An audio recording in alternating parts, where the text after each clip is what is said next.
ልብስ ስለለበሰ እንጂ እውነቴን ነው የምነግር ሰይጣን በደቂቃ ሰው ነው በደቂቃ ሰይጣን ነው እኔን ከማስቆም ጣናንና አባይን ሙሉ ለሙሉ ማስቆም ቀላል ነው የሚሆነው ሚዲያ ላይ ስለማስወረድ ነው እንዴ ጸበል የምትጠመቂው የጠጣሁት እኔ እንዴት መሰለ እኔ ያንን ጸበል የጠጣሁት እውነት ይሄ ሰውዬ መንፈስ ነው ወይዘሮ በለጡ ቦጋለና እኔ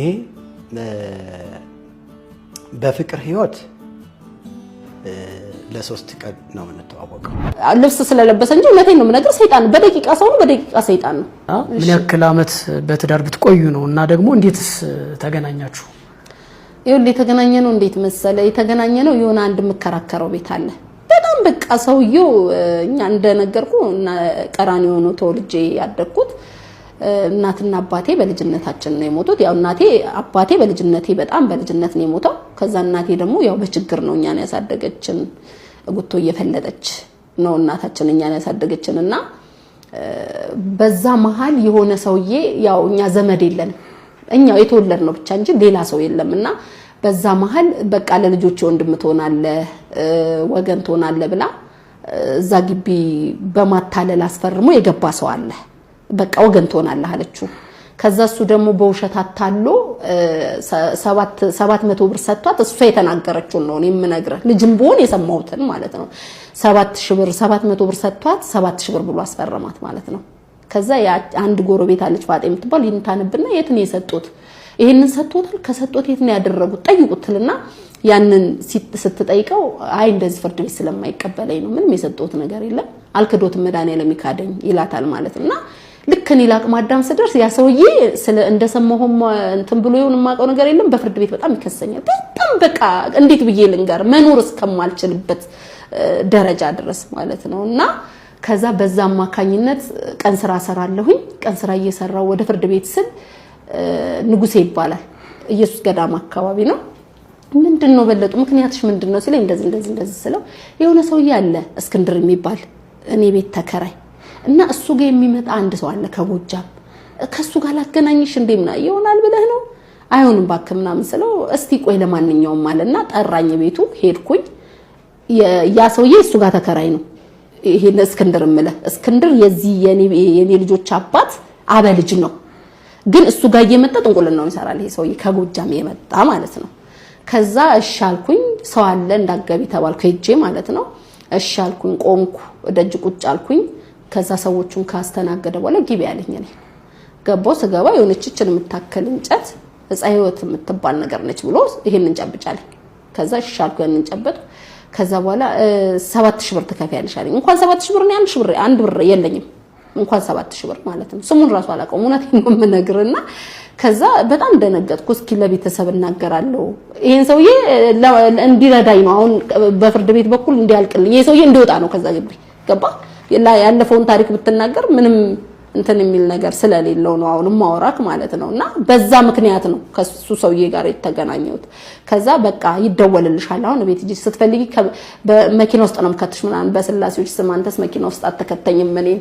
የሚጠብቀኝ እግዚአብሔር ነው አንተ ሰይጣን ብዬ ወጣውና ሄድኩ ወደ ቤቴ ደወሉ ራሳቸው ስልክ ተለዋውጠን ነበር ደወሉ ቤት መጣ ከዛ ቤት መጣ ቡና ተፈላ ምን አለ አየው ቦታውንም አስወጣዋለሁ አለ ታስወጣዋለሁ እሺ ዋላ አደረ ጭራሽ ቀለበት ገዝቶ እንግዲህ ጥያቄው ምንድነው ብሩ መክፈል ካልቻልክ ያው ሴትነትን ነው የሚጠይቀህ ሌላ ምንም አማራጭ የለም ከዛ እኔ ምን ስላለብኝ ብቻ እኛም ደሃዎች ስለሆንን ገባ በድህነቴ ምክንያት ነው እዚህ ውስጥ የገባሁት ብዬ ነው እኔ የማስበው ብር ቢኖረኝ እኮ በብርህም ትወጣውና እንደዚህ አይነት ጣጣ ውስጥ ማትገባ ከዛ እኔ እኮ አለኝ አሁን አንቺ በመናምንሻለሁ የሰውዬ ቢወጣ አንቺ በመናምንሻለሁ ስለዚህ ልጅ መውለድ አለብን አለኝ ቀጥታ እንደዚህ ነው ያለኝ አልፈለኩም ከሱ ልጅ መውለድ አልፈለኩም ህልሙም አልነበረኝም ከዛ ታብሌት እየወሰድኩ ነው ታብሌቱን አስቆመኝ ቤቱ ተበጠበጠ ዘመዶቹ ምናምን ተናሉ ከዛ እሺ ብዬ ታብሌቱን አቆምኩት ተረገዘ የሚሰራውን ስራ ያያየው ገባ እንዲወለዱ አልፈልግም በስርዓት ተጋብታችኋል በዚህ ሰዓት በቃ ያው ፊርማ ምናምን የለም የኔ ቤተሰቦች አውቀውታል አማክሬ አሳውቀሻል ማለት ነው አዎ ዝም ብዬ አልገባውም ከዛ በቃ ጸበል መጠመቅ ጀመርኩ ጸበል ስትጠመቅ አንቺ በቃ የኔን ዘር ስላልፈለግሽ ነው እንደዚህ የምታደርጊው ምናምን ነገር አለኝ። እውነት ነው ሰይጣን ነው።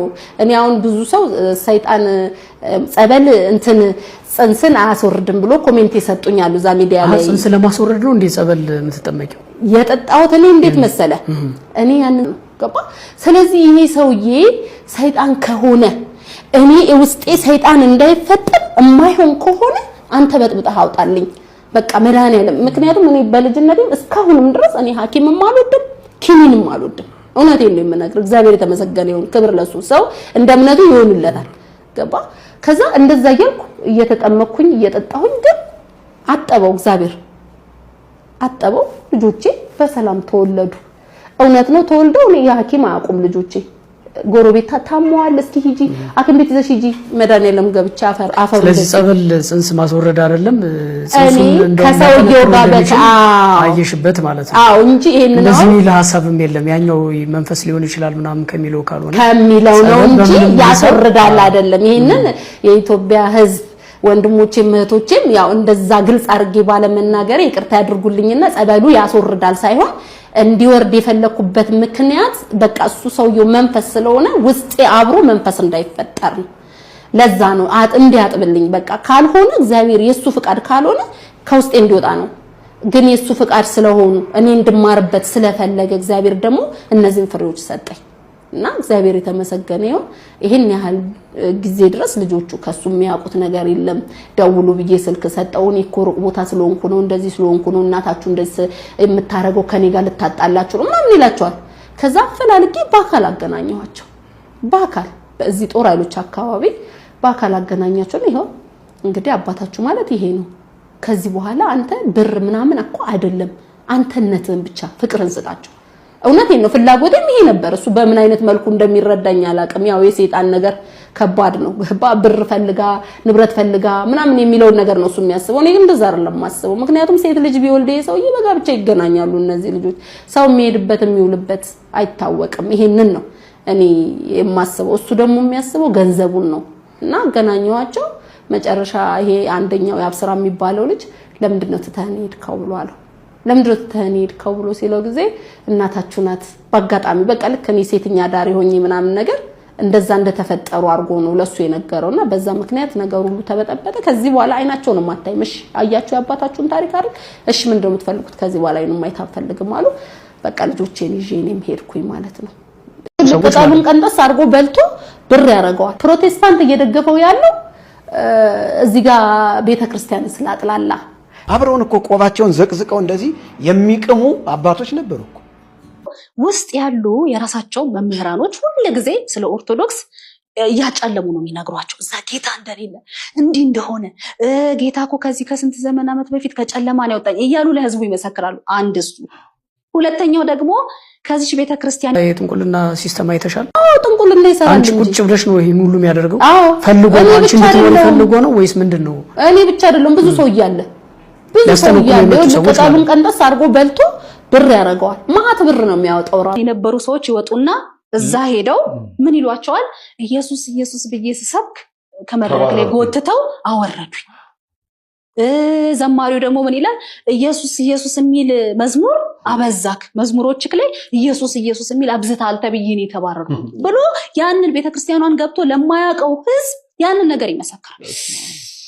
ወይ ታምር ይላል። እውነት ለመናገር እነዛ የወጡ ሰዎች እዚህ መዝሙር ነበራቸው፣ ምዕመኑ ያውቃቸዋል። ስለዚህ ለነሱ እዛ ጋር ላለው ምዕመን የእውነት ነው ምስክርነት የሚሆንላቸው። እውነትም ዘማሪ ነበር ይሄ መዝሙሩን አቃለ ለካ ኢየሱስ ኢየሱስ ሲያበዛ ነው የወጣው። ኢየሱስ የለም እዛ ቤት ወይ ጨለማን የሚለው ይሄ ምዕመን ውስጡን ገብቶ ያላየ እና ዛሬ ወጥቶ ቢናገር አትፍረዱበት ይላል። አያውቅም ኦርቶዶክስ ግን ያው ከዚህ ሲወጣ ወይ ደፍሮ ነው ወይ ዘርፎ ነው ወይ ጾም ሲያቅተው ነው። ምክንያቱም ሄዶ ሲናገሩ እንደፈለኩ በርገር እየበላው ነው። ጾም የሰለቻቸው ናቸው መሆን መቻል አለበት። ዩቢ አንድ ጥያቄ ልጠይቅሽ፣ እንደው ፊት ለፊት እያየሁሽ የመጣ በእውነት ያ ራቁት የነበረ አንገት አሁን በክርስቶስ ማተብ ደምቋል። ጸበሉን ስትጠመቂ ማተቡን ከአንገትሽ ላይ ስታስሪ ምንድን የተሰማሽ? ያችን ቅጽበት መስማት ማወቅ ፈልግ። በጣም በእውነት የሚገርም ሰላምና ደስታን የተሰማኝ አሁን እዚህ ጋር እየደገፉት ያሉት ቤተክርስቲያንን ስላጥላላ ነው። እስኪ እነሱን ሲሰብካቸው አላየውም እኔ። እግዚአብሔር ያድናል፣ ወደ ንስሐ ግቡ፣ የእግዚአብሔር መንገድ ይሄ ነው ብሎ ሲያስተምር አይደለም እያየው ያለው እኔ። ስድብ ነው ለህዝቡ እያስተማረ ያለው። እኔ እንደሷ ልናገር ብልኮ ለቤተ ክርስቲያኒቱ ህልውና እጅግ አደገኛ የሆነ ነገር አለ። አትከባበሩ ጸባጫሪ ነገር ነው እያየው ያለው እኔ እንጂ እውነት ትክክል ስለ እምነቱ እውነት ስለ ፕሮቴስታንትን እየመከረ እስኪ ወደ ራሱ ሲስብ አላየውም እኔ። እግዚአብሔር ይመስገን። ወንጌልን ስትሰብክ ስደት ይኖራል፣ መታሰር ይኖራል፣ መገረፍ ይኖራል። ይሄ በመሆኑ ደግሞ እኛ በደስታ ነው የምንቀበለው። የታሰርኩት ምናልባትም አንድ ቀን ነው ያደርኩት። በነገራችን ላይ አንድ ቀን ያደርኩት እስር ቤት። አርብ ታሰርኩኝ፣ ቅዳሜ ፍርድ ቤት ቀረብን። ከሰዓት እግዚአብሔር ጣልቃ ገባና ውጡ ተብላችኋል ተባልን። ማለት የክስ ሂደቱ ሳይደረግ ማለት ነው። አዎ የክስ ሂደቱ ማለት እንትን አልተጠየቅንም። ምክንያቱም ወንጀል አይደለም፣ ወንጀል ነው የሰራነው። እግዚአብሔር ጣልቃ ገባል።